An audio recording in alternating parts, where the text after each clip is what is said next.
Well, at least I tried to get the bugs off the windshield. We're rolling in Salt Lake City. It's the afternoon. We need showers, but so does this windshield.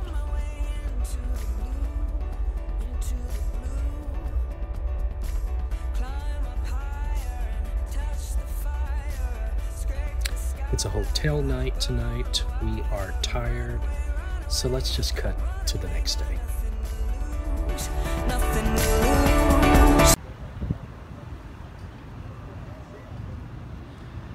I do not understand art. I also don't understand columns in the middle of bricked up windows.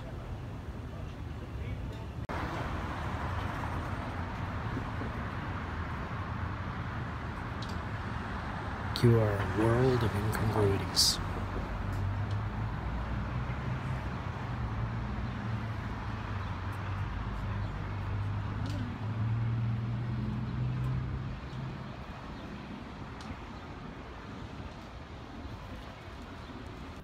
Look, you could see ourselves in the face of it. Now this is cool.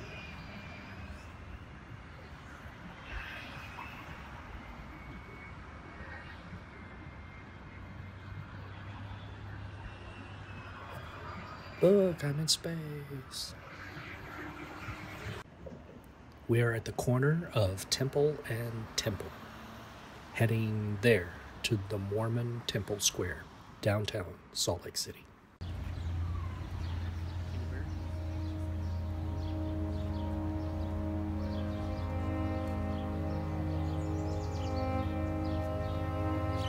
It's like Disneyland in here.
I don't know much about Mormonism except what I've learned from Mormon friends and from reading and from that one South Park episode. Joseph Smith was called a prophet, dum dum dum dum dum.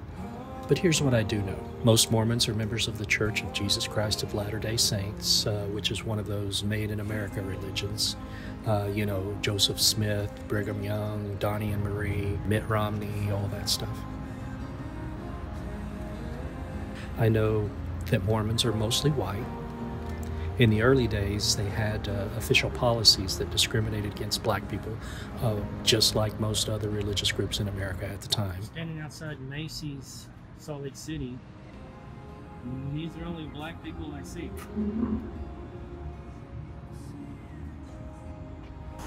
But in 1978, the Mormons updated that policy. But in America, the LDS Church is still mostly white. I also know that the Mormon Church is one of the, if not the, richest religious organizations in the world. They're worth more than any other charitable foundation or educational institution. And if they were a public business, they would rank somewhere in the top 100 wealthiest on the planet.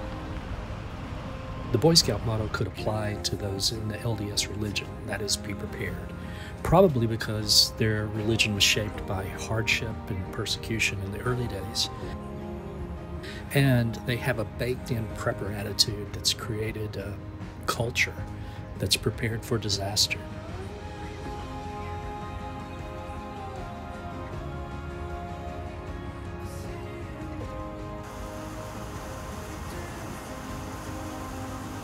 I also know Mormons are mostly politically conservative. They mostly strongly believe their faith. And I also know that most non-Mormons think they're a little crazy because they believe a false religion made up by a con man in the 1800s.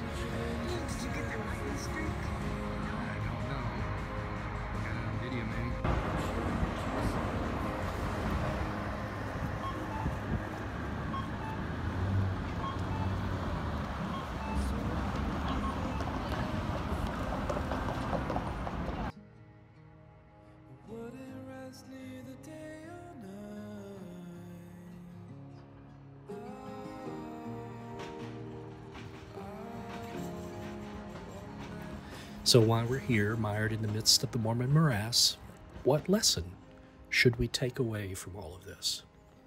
Look, maybe us Mormons do believe in crazy stories that make absolutely no sense. And maybe Joseph Smith did make it all up. But I have a great life and a great family. And I have the Book of Mormon to thank for that. The truth is, I don't care if Joseph Smith made it all up. Because what the church teaches now is loving your family, being nice, and helping people. And even though people in this town might think that's stupid, I still choose to believe in it. All I ever did was try to be your friend, Stan. But you're so high and mighty you couldn't look past my religion and just be my friend back. You got a lot of growing up to do, buddy. Suck my balls.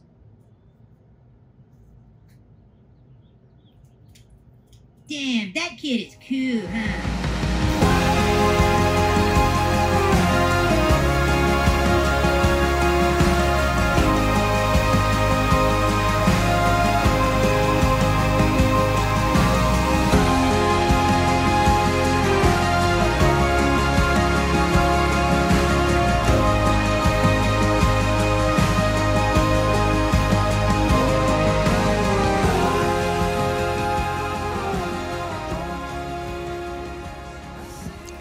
Well, there's a lot more to Salt Lake than the LDS Church. We're going to a place called Siegfried's. It's a delicatessen, German place. Yeah, there's the sign right there.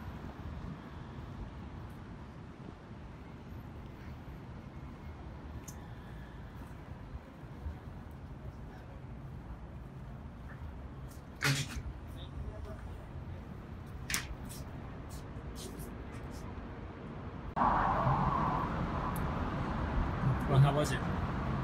Delicious. We had Wiener Schnitzel with gravy, red cabbage, and spatzel. And what for dessert? Marzipan cake for dessert. Siegfried's, a #1 place in Salt Lake City for German cuisine.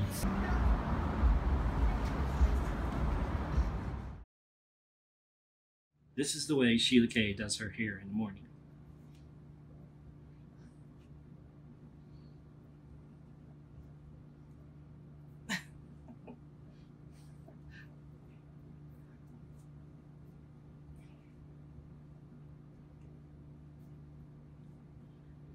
Okay.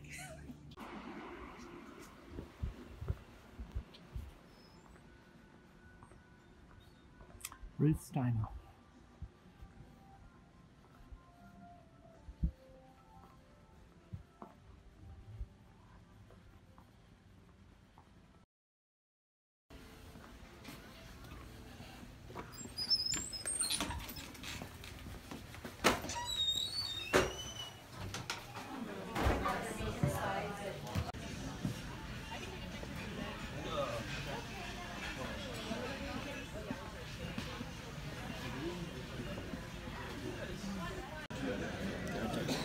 That's 1 mile, 1 mile.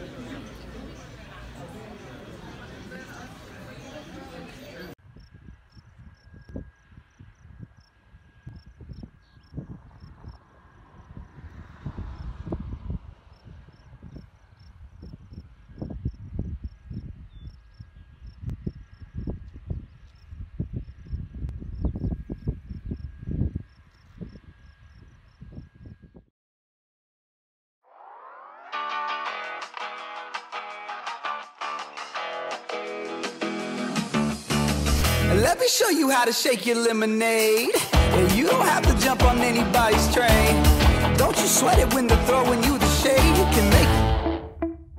You can make it. Watch it. Pinky up, sip a cup of tea. Yeah, looking down from where you thought you'd never be. The paparazzi flash cashing on the scene. You can make it. Make it what you I want to show you something. This is Rick's Spring. It's not technically a spring, although the water is coming from underground, I think. It's actually part of Logan River. And I'll show you the trick. Back here, at the back of this cave, where the water is bubbling up, there's a fracture. If you look at that fault or fracture line right there, that continues on underground, and it meets up with the Logan River on way back there on the other side. That water then just bubbles up through the fracture, cuts through, and comes out here.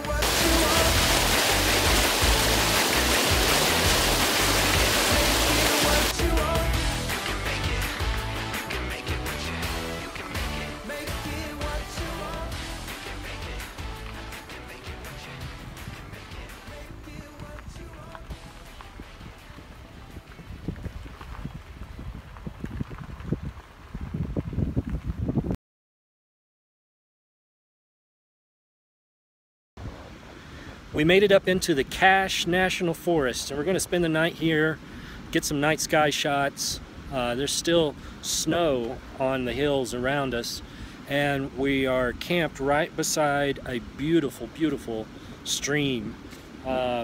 This place is gorgeous. I wish everybody could experience this kind of beauty around here. To that side of us, there are snow-covered mountains. Or at least intermittently snow-covered mountains. To the other side of us, a roaring stream.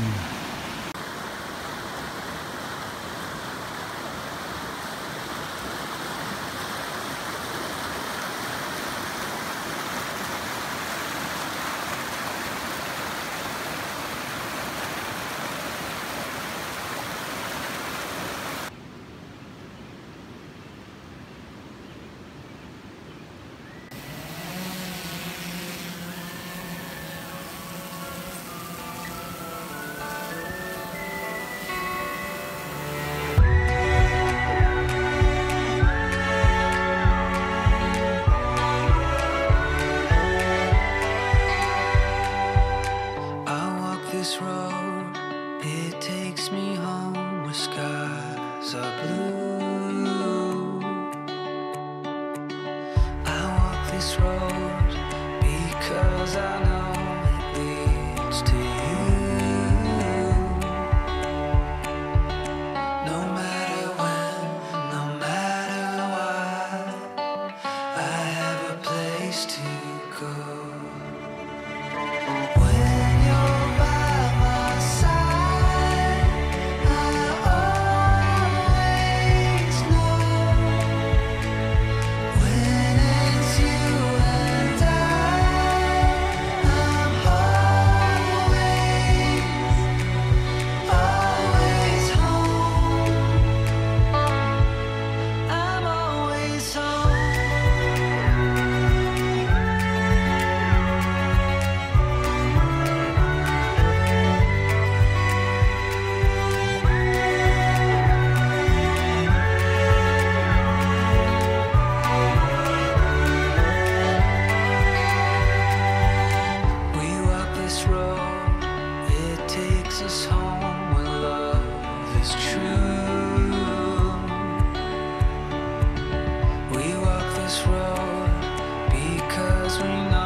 We woke up this morning and this is what's coming down out of the sky.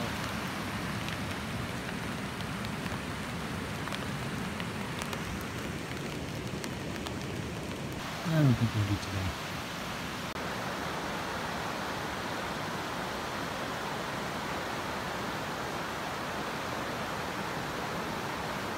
What are you doing? Someone says look back at. I want to tell you my story on video because it's craziness. Morning Campfire Stories by Sheila Kay. My crazy dreams. I should write a book. Okay, so what happened?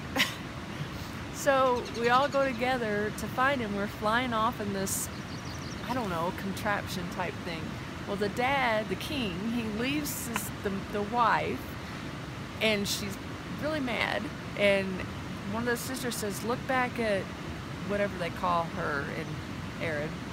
And she was sitting there staring off in space, and that indicated what they said was she's looking off into space, daydreaming of the day when she does not have to put up with the king. And she's looking beyond, thinking of how things would be with, you know, if she was alone. Find the prince. And we go into this area where people are in water.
Currently in Boise National Forest. Camping one night here probably.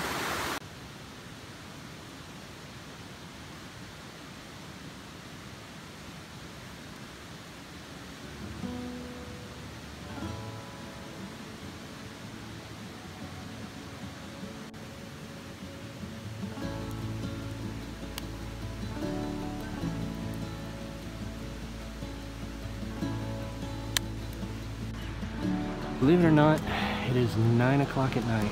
And this is our campsite in the Boise National Forest. And just over this little drop off here, another stream.